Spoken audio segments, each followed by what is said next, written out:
Kewenangan institusi di sektor keamanan sangat penting, namun masih terjadi tumpang tindih.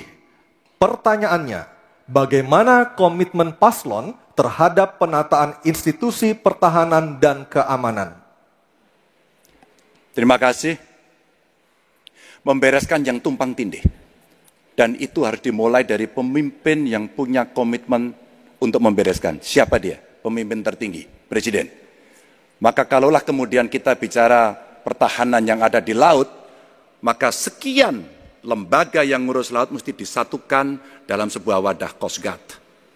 Ketika kita bicara keamanan dan tumpang tindih, maka keamanan wilayahnya ada di kepolisian. Saya mengapresiasi umpama dalam konteks terorisme, 2023 relatif tidak ada. Kita berikan apresiasi itu kepada kepolisian.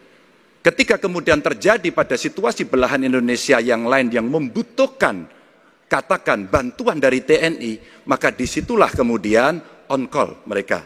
Kami butuh bantuan, maka dibantu. Tapi pada sisi yang lain, pembenahan yang tumpang tindih ini, di daerah sebenarnya juga bisa disupport agar keamanan bisa berjalan dengan baik. Siapa mereka pelaksana di daerah? Forkompimda. Kita tidak pernah membiarkan situasi negara diurus oleh pusat saja. Kita mesti mengambil inisiatif karena peran-peran sampai tingkat lokal itu ada. Bahkan tokoh masyarakat, tokoh agama mesti kita lakukan. Maka seluruh yang tumpang tindih dari sisi regulasi, satu, perlu harmonisasi. Dua, perlu sinkronisasi. Dan pada tingkat tidak ada keputusan, maka pemimpin tertinggi harus berani mengambil keputusan itu. Sehingga tumpang tindih yang selama ini selalu saja menjadi perdebatan yang tidak ada hentinya, maka diselesaikan di meja presiden. Dan itu saya kira sikap yang paling jelas untuk membereskan persoalan ini. Apapun dalam konteks eksekutif, maka pemimpin tertinggilah yang harus mengambil keputusan.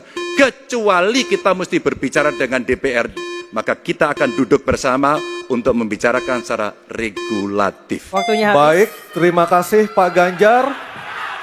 Ada waktunya, harap tenang. Kami persilakan kepada calon presiden nomor urut 1, Bapak Anies Baswedan untuk menanggapi jawaban dari Pak Ganjar dalam waktu 1 menit. Kami persilakan Pak Anies.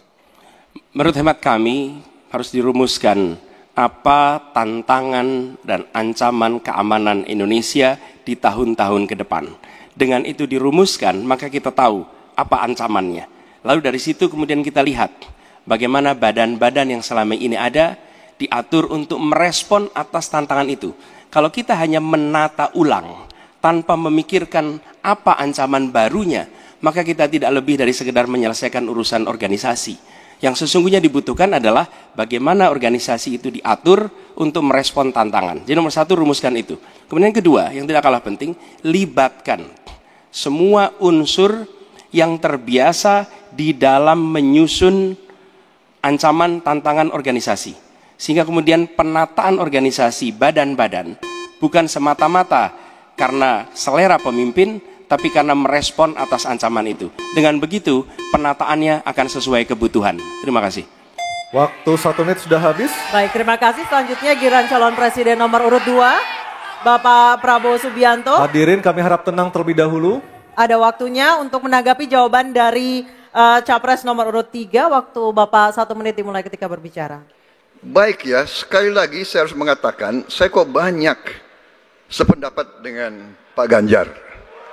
Jadi benar tumpang tindih harus diselesaikan oleh pimpinan tertinggi dan itu saya kira bisa ya. Tapi benar saya juga harus mengatakan kita harus apresiasi prestasi TNI dan prestasi Polri dalam menjaga pertahanan keamanan, dalam mengatasi berbagai peristiwa-peristiwa yang pelik. Harus kita akui, menghadapi terorisme, bom Bali, Peloso, dan sebagainya. Untuk itu, saya kira kalau saya dapat mandat, saya akan perbaiki kualitas hidup TNI, kualitas hidup Polri, memimpin supaya TNI dan Polri menjadi yang terbaik yang bisa kita bangun. Dengan keunggulan TNI dan Polri, Polri langsung di bawah Presiden, kita akan berbuat yang terbaik untuk rakyat kita. Terima kasih. Selanjutnya kita kembali ke calon presiden nomor urut 3, Bapak Ganjar Pranowo untuk merespon tanggapan dari kedua capres tadi. Waktu Anda 1 menit dimulai ketika berbicara, silakan. Ketika overlap kelembagaan ditanyakan kepada saya, maka saya sudah pelajari apa yang ada. Data, kondisi sosiologis, konflik antar kelembagaan, itu bukan tiba-tiba turun dari langit. Karena kami sudah baca datanya, kami melihat prakteknya, pengalaman kami 10 tahun di DPR dan 10 tahun di gubernur, cukuplah sudah untuk membuat analisis kondisi sosiologis yang ada. Maka tidak perlu lagi kita akan mengundang lebih banyak orang untuk meneliti starting from zero. Ini starting from the end. Dan kemudian kita mesti memutuskan cepat. Maka kalaulah kemudian seluruh data itu sudah ada di kepala kita, sudah tertuliskan dengan baik, maka yang diambil adalah keputusan karena kita punya konsep untuk memutuskan itu. Kecuali kita blank dan kita tidak pernah tahu dari mana Anda akan memulai.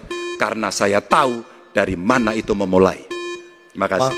Baik, terima kasih Pak Ganjar. 3 capres sudah